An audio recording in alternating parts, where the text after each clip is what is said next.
Bonjour, bienvenue dans la série sur les échecs. Nous toujours sur le jugement intuitif des complications. Ici, une partie de Keres contre Smilov qui s'est joué au tournoi des candidats en 1953 et le trait est au blanc. Et ici, Keres joua tour H3. Un très bon coup, très étonnant.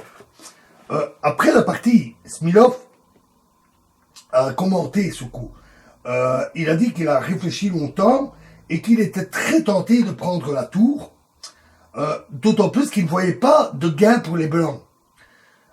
Roma qui éclaire cette situation psychologique très intéressante. Keres avait certainement joué lui-même tour H3 sans effectuer une analyse approfondie des variantes, car trop complexes, et ce faisant avait jugé intuitivement que l'attaque blanche devait aboutir après l'acceptation du sacrifice de tour. Pour les mêmes raisons, Smilov refusa finalement le sacrifice. Après la partie, une analyse précise montra que l'intuition n'avait trompé aucun des deux grands maîtres. Après, G prend H5, Dame prend H5, tour E8, A4, un coup étonnant mais très bon. Les Blancs ont alors une attaque fort dangereuse.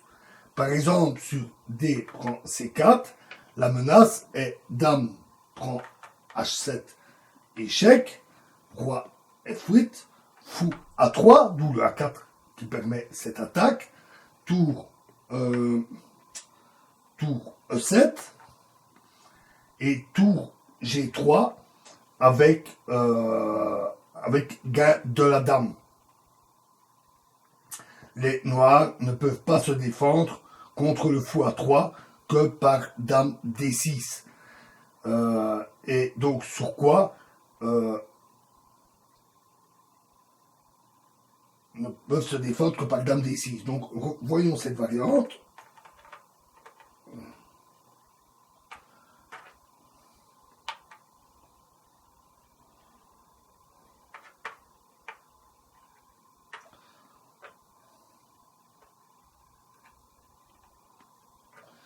Donc tour C3.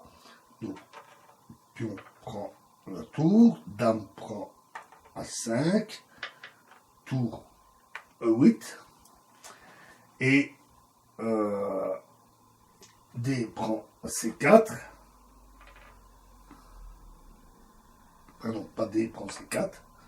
Mais effectivement, la seule manière de se défendre est Dame D6. Sur quoi le coup C5 amène plusieurs variantes.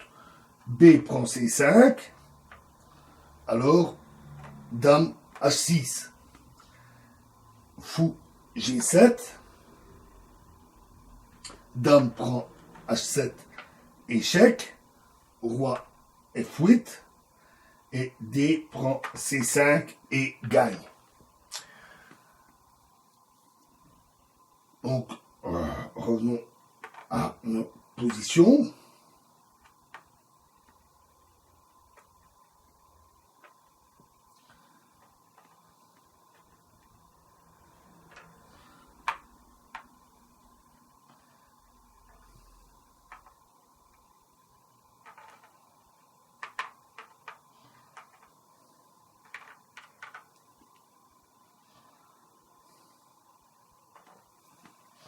Donc, après la tour en H3, G prend H5, Dame prend H5, tour E8, A4. À ce moment-là, donc, Dame D6, C5, et alors, une autre variante possible, c'est remettre la Dame en D8. Mais alors, C6 ouvre à nouveau la diagonale importante, ici, avec en plus une attaque du fou, donc avec gain de temps. Tour prend C6, fou A3, tour D6, Dame H6. Fou prend fou prend D4, tour fou D3, pardon, fou D3 et gagne. Ou alors sur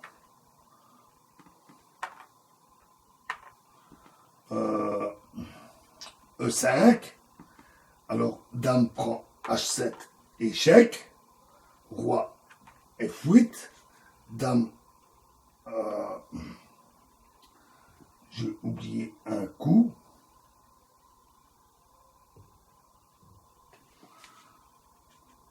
bon, on va remettre les pièces convenablement.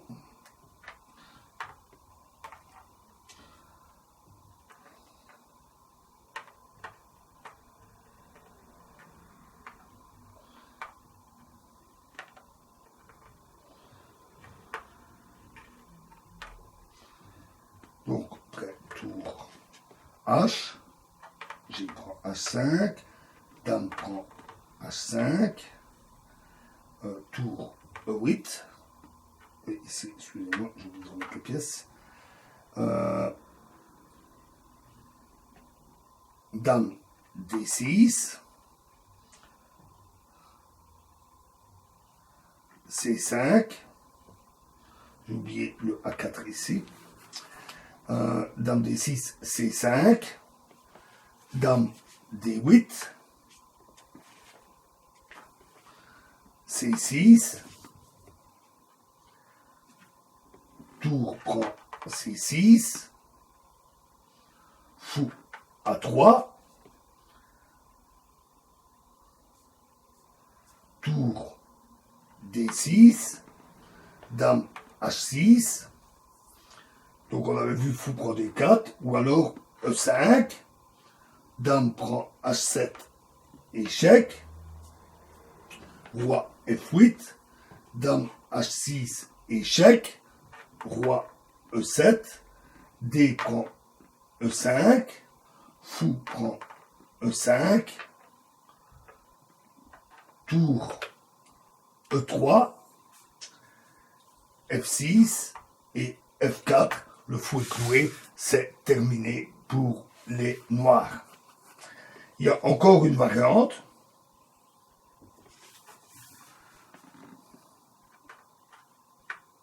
On va voir ça.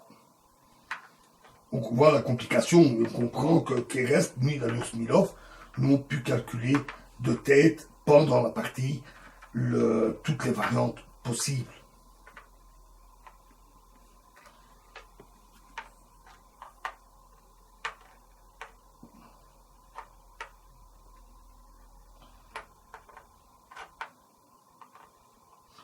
Donc tour H, C3, G prend H5, dame prend H5, tour E8, A4.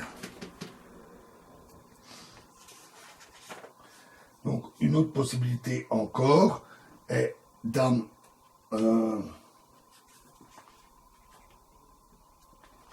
dame D6, C5. Une autre possibilité encore, c'est dame F4. Un très bon coup. Tour F3, tour dame G5, tour G3, dame prend G3, H prend G3, B prend C5, fou D3, fou prend D4, dame prend H7, échec, roi F8, fou prend D4, C prend D4, dame H8, échec, roi E7, et dame prend D4. Et les blancs sont nettement mieux pour la finale.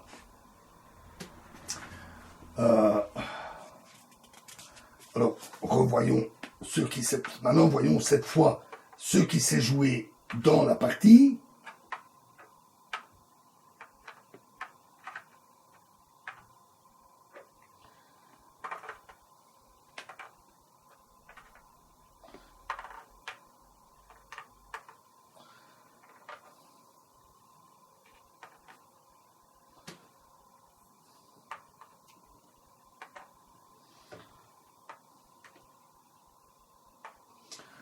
dans la partie, après tour HC3, tour H3,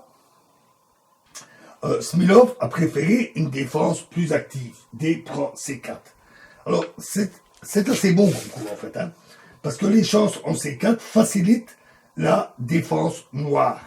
Par exemple, sur B prend C4, qui serait une faute, G prend H5, Dame prend H5, Fou E4, et les noirs gagnent la partie. Cette fois-ci, l'attaque blanche est complètement brisée. La suite exacte. Voyons donc une avant-dernière variante, avant la variante de partie.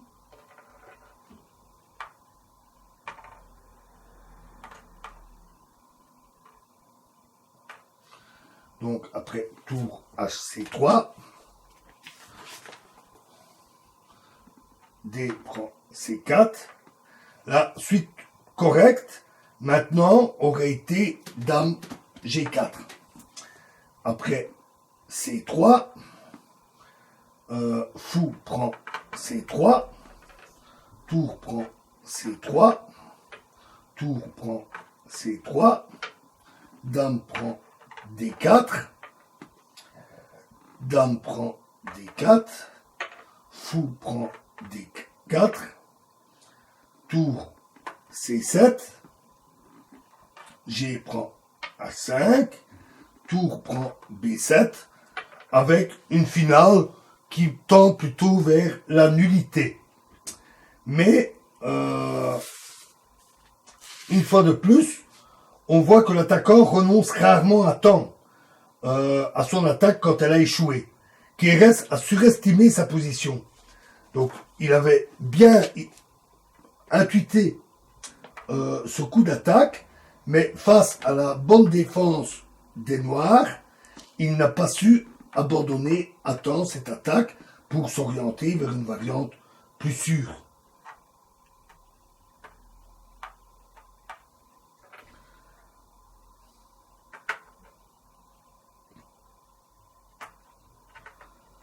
On va voir ça. Donc après tour HC3, D prend C4. Il a joué tour prend H7. Et ce coup est une erreur. C3, Dame C1. Alors ici, évidemment, surtout pas C prend B2, parce qu'alors, c'est Dame H6, et ce sont les blancs qui gagnent. Donc, Dame prend D4, Dame H6, Tour D8, Fou C1, Fou G7, Dame G5, Dame F6, Dame G4, C2, Fou E2, Tour D4, F4, Tour D1, échec, Fou prend D1 et Dame D4, échec. Et là, les blancs abandonnèrent. Ils ne peuvent pas empêcher la promotion du pion. Donc c'est vraiment foutu. Après le retrait, c'est échec, l'échange des dames et le pion qui arrive en promotion et c'est terminé pour les blancs. Donc, attention aux complications. Parfois, c'est bien, mais les complications peuvent durer, ce qui peut provoquer des retournements de situation comme ici. Prochain exemple dans la prochaine vidéo. Je vous remercie.